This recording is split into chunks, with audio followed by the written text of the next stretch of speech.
Hey, welcome guys. We are back. We are working or I am back. Hopefully you're back too. We're working in the textbook, which is the Adobe Illustrator Creative Cloud Revealed, first edition by Chris Botello. And we're working in chapter 3, which is primarily focusing on drawing and composing and illustration in Illustrator. It's what really the premier use of Illustrator, the use that Illustrator was designed for. So doing just a couple of demos here, and then I will have you read and cover, review the PowerPoints, and then determine whether or not you need some additional demos done, and I would certainly be happy to do that.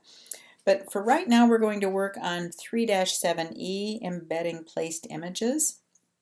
And prior to this, it showed you a couple of different things about the image trace and how you develop that, place an image, trace it, and now we're going to go through this process. So hopefully you've read through that part of the chapter.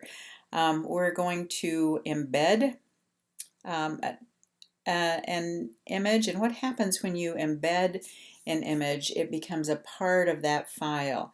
Now typically when you do a file in place, which we've done before, that just links the file. It borrows the file. And then when you save out and close your file, your linked or your borrowed file goes back to where it was originally filed or originally found, whether it was on your desktop or on your C drive or on your thumb drive.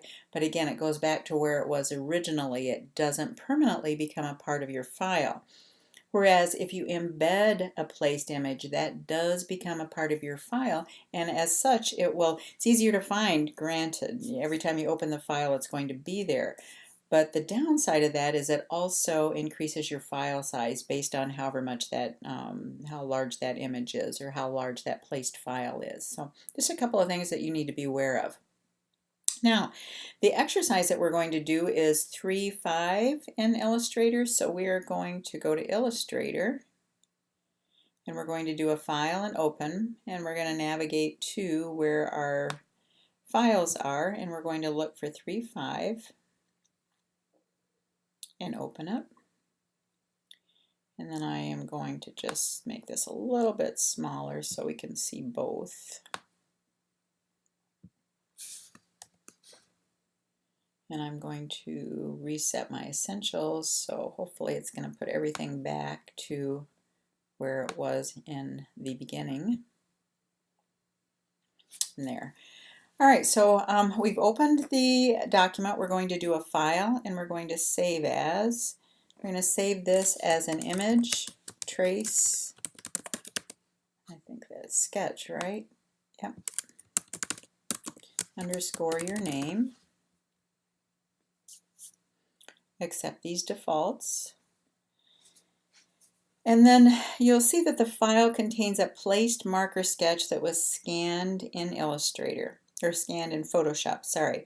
We're going to get the selection tool, which is V, and we're going to click on that placed graphic.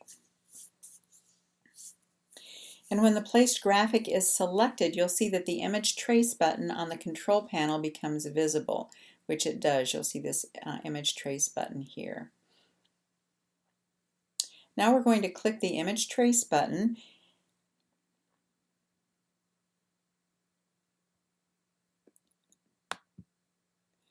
Wow, that was fast. It says a progress bar appears while the placed image is being traced. Once completed, the expand button appears on the control panel, which, let's see. I'm going to back do this again. All right, so here is the tracing results, and then we're going to expand it. And what happens? So initially, when you look at this, again, remember we've already done the tracing. If you go under View and do an outline, you don't see anything other than what appears to be a placed image or an image that at least is not identified by points and paths. We're going to go back to View and we're going to preview it again. Now we're going to expand this. So in effect, this image is still one that you really can't apply color to. You can't pick up each one of these individual shapes and manipulate it all. It's just a scanned image that's been done the first step in transforming pixels or pixel-based image to points and paths. In order to really be able to manipulate that, you want to hit the expand button.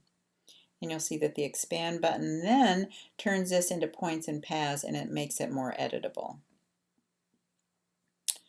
All right, the traced graphic is expanded into vector-based objects, which it is, looks just like ours. And then we're going to deselect all, and using the direct selection tool, we're going to select and fill the illustration with whatever colors that we like. So again, you want to get the direct selection tool. And if you click on one of these shapes and go to the swatches panel, you want to make sure that the fill color is at the foreground. And then you can fill each one of these shapes with whatever color it is you're interested in filling it with.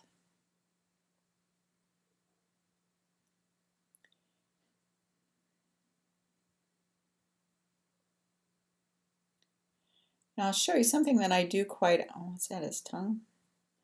I have to go this way. Oh yeah, it is. I'm going to make some crazy colors going on here just to liven it up a bit.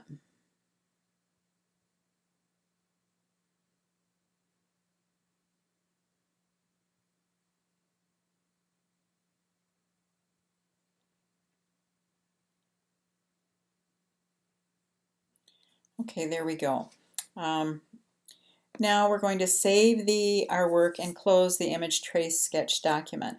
But one thing that I do want to call to your attention is if we were to want to put that on a background color, for example, maybe I wanted to include a background color in my design, I'm going to do Object Arrange and send this to the back. And you'll see that the dog still has that white box around him.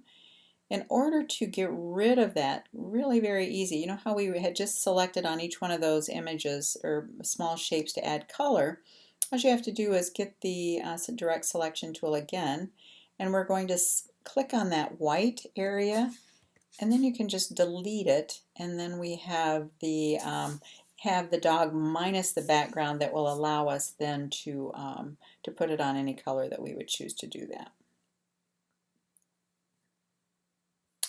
All right, so we're going to save this, do a Command or Control S, and then we're going to close this out. All right, let's go over here and see what we're going to do next. Next, we're going to open up 3-6, and we're going to save it as an image trace photo again, or image trace photo. So we're going to get into Illustrator, we do a File and Open. We're going to navigate out to where our data files are. We're going to look for 3-6. I'm going to click Open. And then I'm going to make this a little bit smaller window so we can put them side by side. And when I make it smaller, you'll notice that the image leaves my artboard or it goes off to the side someplace. If you're still in Illustrator and you've got your image someplace and you can't find where you put it, which I do often, you just do a Command 0 or a Control 0, and that brings that image right back into centered into your artboard so you can more easily see it. All right, so we're going to do a File and Save As. And we're going to save this as image trace underscore your name. Accept those defaults. And then you'll see that the file contains a placed image that was scanned into Photoshop, which it does. And we're going to zoom in on the photo, and we're going to get the selection tool. So let's zoom in on it. And you'll see that those are pixels. That's a pixel-based image. We're going to get the selection tool, make sure that the graphic is selected, which I'm sure it was, but And then we're going to open the Image Trace panel from the Window menu.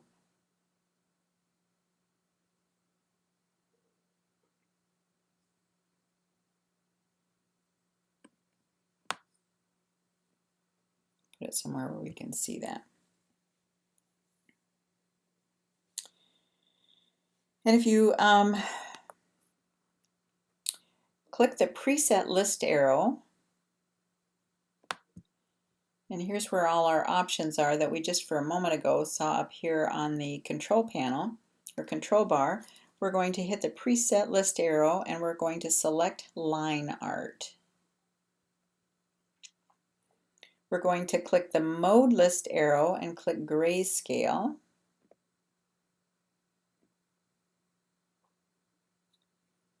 And then we're going to click the preview box, checkbox if necessary, which mine is already. And your panel and your image should resemble 63 or mine on the screen. And you can see my panel, but you can't see the image. So I'm going to zoom out so you can see. I did want to be close up so you could see the impact on the image up close. But then when you zoom out, it looks very, very similar to what it was previously. All right, we're going to click the mode list arrow and we're going to click color.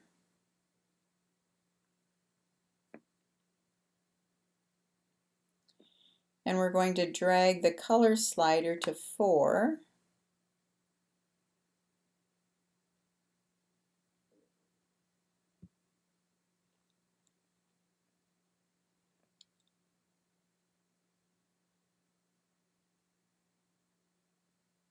And then you want to compare your result to figure 64 or mine on the screen.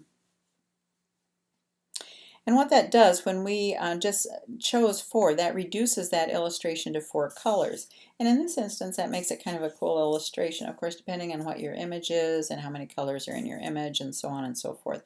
But this result is acceptable.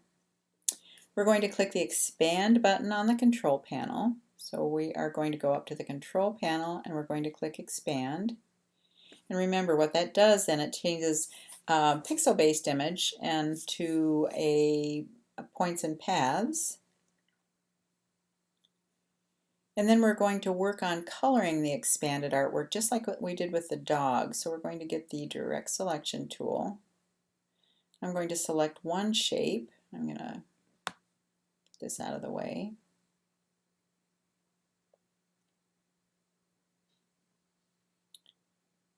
And then I'm going to select this larger shape.